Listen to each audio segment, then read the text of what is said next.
నా పేరు తలపండి శ్రీనివాసరావు అండి. నేను జెడ్పీహెచ్ఎస్ పెద్దపాడు హై స్కూల్లో సోషల్ స్కూల్ అసిస్టెంట్ గా పనిచేస్తానండి. మార్నింగ్ ఇక్కడికి వస్తే నా ఓటు ఏలూరు అసెంబ్లీ కాన్స్టిట్యున్సీలో ఉంటే ఇక్కడ ఓటు వేయాలని చెప్పారండి. ఎంఆర్ఓ ఆఫీస్ వాళ్ళు చెప్పారు పొద్దున్న వస్తే. ఇక్కడ నేను అన్ని డాక్యుమెంట్స్ ఎలక్షన్ ఆర్డర్ అన్ని పట్టుకుని ఇక్కడికి వస్తే, ఇక్కడికి వచ్చిన తర్వాత ఆర్ఓ గారు అంటున్నారు మీరు ఎక్కడ వర్క్ చేస్తే అక్కడికి వెళ్ళాలంటున్నారు. ఇక్కడ కనీసం హెల్ప్ డెస్క్ కూడా లేదండి. ఇక్కడ హెల్ప్ డెస్క్ లేదు. వచ్చిన వాళ్ళకి ఏ ఫామ్ ఎలా ఫిల్ చేయాలో చెప్పేవాళ్ళు లేరు. ఇక్కడ కనీసం ఓటు ఎక్కడుందో గందరగోళంలో సగం మంది ఉపాధ్యాయులు ఉన్నారండి. ఇప్పటికి ఉద్యోగులు ఓటు వేయకూడదు, ఎలా అయినా సరే ఓటుకి ఇంక దూరంగా ఉంచాలనే ఉద్దేశంతో ఇదంతా చేస్తున్నట్టు కనబడుతుంది. ఇక్కడైతే ఎటువంటి ఫెసిలిటీస్ లేవు. ఇప్పటికైతే నా ఓటు రాలేదండి. ఇప్పటికి దెందూరు కాన్స్టిట్యున్సీలో ఎక్కడ ట్రైనింగ్ తీసుకున్నాం అక్కడ అన్నారు. నేను 15 రోజుల క్రితం పాయింట్ 12 ఇచ్చాము అక్కడ ఎలక్షన్ ఆర్డర్తో పాటు.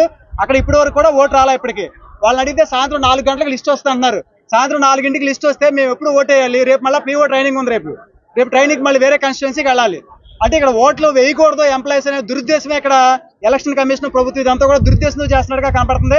కాబట్టి దయచేసి ఉద్యోగస్తులకు క్లారిటీ ఇవ్వాలి. ఉద్యోగస్తులకు అవగాహన లేదనే తప్పండి. ఉద్యోగస్తులు బాగా చదువుకున్న వాళ్ళే ఉంటారండి.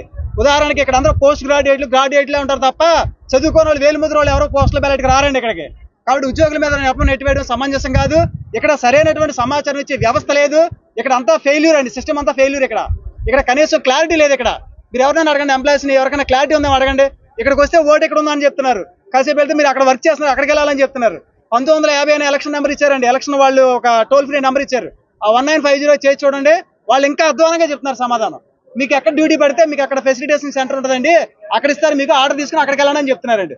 కాబట్టి దయచేసి ఉద్యోగుల పక్షాన్ని మేము విజ్ఞప్తి చేసేది ఏంటంటే దయచేసి క్లారిటీగా ఎలా ఓటు వేయాలి, ఎక్కడుందో పేరు క్లారిటీగా మెసేజ్లోనే పెట్టండి.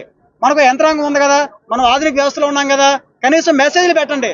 మీరు ఎక్కడ ఓటు ఉందో, మీరు ఎక్కడ ఓటు వేయాలో మెసేజ్ అయినా పెట్టాల్సిందిగా తెలియజేస్తున్నాం. అలాగే డేట్స్ కూడా పొడిగించాలండి.